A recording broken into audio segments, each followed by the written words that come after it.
જંગલેશ્વરમાં demolition મુદ્દે જીતુભાઈ વાઘાણીએ નિવેદન આપ્યું છે। તેમણે કહ્યું કે મનપાએ જંગલેશ્વરમાં ભગીરથ કાર્ય કર્યું છે। 2 નંબરના ધંધા થતા હોવાથી દબાણોને દૂર કરવામાં આવ્યા। અત્યાર સુધી ન થયું હોય એવું કામ સૌરાષ્ટ્રમાં થયું છે। આવા કામ ચાલુ રહેવાના છે, કોઈને છોડવાના નથી તેવું પણ જીતુભાઈએ કહ્યું। લોકોના મનમાં જંગલેશ્વર પ્રત્યે ભય હતો।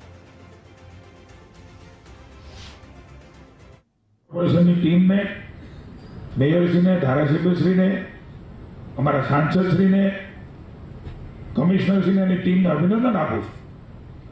જંગલેશ્વરનું જંગલ કાઢવાનું એક ભગીરથ કાર્ય એ રાજકોટની જનતા માટે એમણે હાથમાં લીધું પૂરું કર્યું છે। રાજ્ય સરકારની ઈચ્છા શક્તિના કારણે શક્ય બન્યું છે। હું જંગલેશ્વરનું જંગલ કહું છું એમને સાહેબ।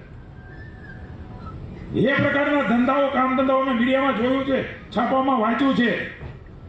સમાજને નડવાના કામ જ્યાંથી થતા હતા, મોટા ભાગના કહું છું, બધા નથી કહેતો, એને કોઈ રોકી નહોતું શકતું એની આસપાસના લોકો, અને એ પણ સરકારી જમીનની અંદર। અત્યાર સુધી ન થયું હોય એવું રાજકોટ ને સૌરાષ્ટ્રની અંદર મિત્રો કામ એ જનતાની સુખાકારીનું કોર્પોરેશને કર્યું છે, એટલે એમને અભિનંદન આપું છું।